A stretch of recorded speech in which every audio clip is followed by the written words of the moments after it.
नमस्कार साथियों। आज हम भक्ति काल के विषय में चर्चा करेंगे। तो मैं दीपक कुमार अहरवार, सहायक प्राध्यापक हिंदी। आज भक्ति काल के विषय में आपको कुछ जानकारी देने वाला हूँ। तो चलिए स्टार्ट करते हैं। हम देख लेते हैं कि आज का जो अध्याय है उसका उद्देश्य क्या है। तो हम उद्देश्य देख लेते हैं। भक्ति काल के काल विभाजन को समझना हमारा आज का प्रमुख उद्देश्य है। तो उद्देश्य आपको समझ में आ गया होगा कि भक्ति काल के काल विभाजन को हमें समझना है। इसके लिए कुछ लिंक मैंने आपको दी हैं। एक लिंक इसमें दी है, आप अपने गूगल में इसको सर्च करके और पूरा विवरण आप इसमें देख सकते हैं। तो चलिए स्टार्ट करते हैं। भक्ति काल हिंदी साहित्य के इतिहास को 4 भागों में विभाजित किया गया है। नंबर 1 आदिकाल, नंबर 2 पूर्व मध्यकाल या भक्ति काल, तीसरा है उत्तर मध्यकाल या रीतिकाल, और चौथा है आधुनिक काल या वर्तमान काल। तो इसमें से जो दूसरे नंबर का पॉइंट है पूर्व मध्यकाल, जिसे हम भक्ति काल भी कहते हैं, तो इसका जो समय है 1375 विक्रम संवत से 1700 विक्रम संवत तक ये भक्ति काल चलता है। तो यह जो भक्ति काल है, ठीक है, ये हिंदी साहित्य का श्रेष्ठ युग है, जिसको जॉर्ज ग्रियर्सन ने स्वर्ण काल कहा है। डॉक्टर श्याम सुंदर दास ने इसे स्वर्ण युग कहा है। आचार्य रामचंद्र शुक्ल ने भक्ति काल कहा है, और आचार्य हजारी प्रसाद द्विवेदी ने लोक जागरण कहा है। तो हम ये देख लेते हैं कि भक्ति काल को किन किन विद्वानों ने क्या क्या कहा है, वो आपने देख लिया है। तो ध्यान देने योग्य बात यह है कि जॉर्ज ग्रियर्सन ने इसे स्वर्ण काल कहा है, और विशेष रूप से डॉक्टर श्याम सुंदर दास ने इसे स्वर्ण युग कहा है। ये प्रश्न पूछ लिया जाता है। तो भक्ति काल के विषय में कुछ परिभाषाएं भी हैं। जैसे आचार्य हजारी प्रसाद द्विवेदी क्या कहते हैं कि भक्ति आंदोलन भारतीय चिंताधारा का स्वाभाविक विकास है। और आचार्य रामचंद्र शुक्ल क्या कहते हैं, भक्ति धर्म का रसात्मक रूप है। तो ये भक्ति की परिभाषाएं हो जाती हैं। ठीक है, तो हम मुख्य बात जो है भक्ति काल के काल विभाजन पर हम करते हैं। तो भक्ति काल, अब भक्ति काल को कितने भागों में विभाजित किया गया है, ये मुख्य बात है। तो भक्ति काल को 2 भागों में विभाजित किया गया है। ठीक है, नंबर 1 निर्गुण भक्ति धारा और नंबर 2 सगुण भक्ति धारा। ठीक है, भक्ति काल को कितने भागों में विभाजित किया गया है, 2 भागों में।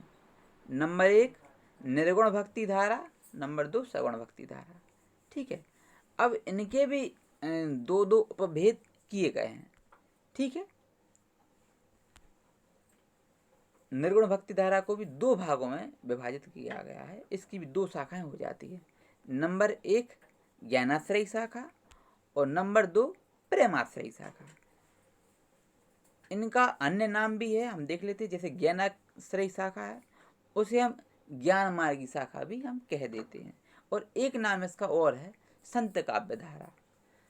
और ऐसे ही जो प्रेमाश्रयी शाखा है, इसे हम प्रेम मार्गी शाखा भी हम कह सकते हैं। और इसका जो दूसरा नाम है वो है सूफी काव्य। ठीक है, अब हम देख लेते हैं सगुण भक्ति धारा को। तो इसके भी 2 भाग हैं, इसकी भी 2 शाखाएं हैं।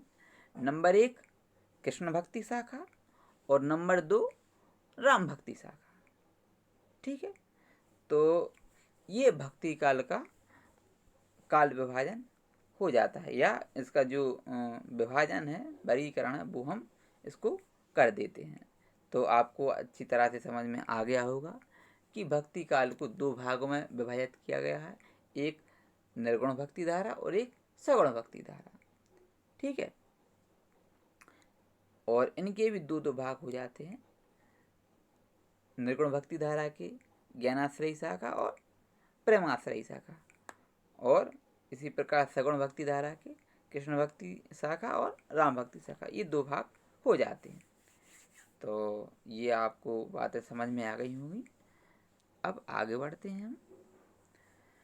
तो ये भी पूरा वही का वही है, केवल इसमें हमने जो ये शाखाएं हैं, 4 शाखाएं हैं, उनके जो प्रवर्तक कवि हैं उनको हमने ले लिया है। जैसे भक्ति काल को 2 भागों में विभाजित किया है, निर्गुण और सगुण, और इनको भी 2 उपशाखाओं में हमने विभाजित किया है, जैसे ज्ञान मार्गी शाखा और प्रेम मार्गी शाखा है। तो जो ज्ञान मार्गी शाखा है, इसके प्रवर्तक कौन है? तो महात्मा कबीरदास जी ज्ञान मार्गी शाखा के प्रवर्तक हैं, और इसी प्रकार प्रेम मार्गी शाखा के प्रवर्तक हैं मलिक मोहम्मद जायसी। कृष्ण भक्ति शाखा के प्रवर्तक हैं महात्मा सूरदास, और राम भक्ति शाखा के प्रवर्तक हैं गोस्वामी तुलसीदास। तो इनके प्रवर्तक कभी भी हमने ले लिए हैं। चलिए आगे की स्लाइड में देखते हैं। तो ज्ञानाश्रयी शाखा के जो प्रवर्तक हैं वो कबीरदास जी हैं। ठीक है, और अन्य कवियों में रैदास जी, गुरु नानक, मल्लुकदास आदि कवि आ जाते हैं, लेकिन प्रमुख रूप से जो हैं इसके जो पुरोधा हैं वो कबीरदास जी हैं। ठीक है, आगे बढ़ते हैं। प्रेमाश्रयी शाखा, इसके प्रवर्तक मलिक मोहम्मद जायसी जी हैं। अन्य कवियों में मुल्ला दाऊद, कुतुबन, मंझन, उस्मान, नूर मोहम्मद आदि कवि आ जाते हैं प्रेमाश्रयी शाखा में। ठीक, सूफी काव्य धारा में। तो चलिए आगे बढ़ते हैं। कृष्ण भक्ति शाखा, इसके जो प्रवर्तक हैं वो सूरदास जी हैं।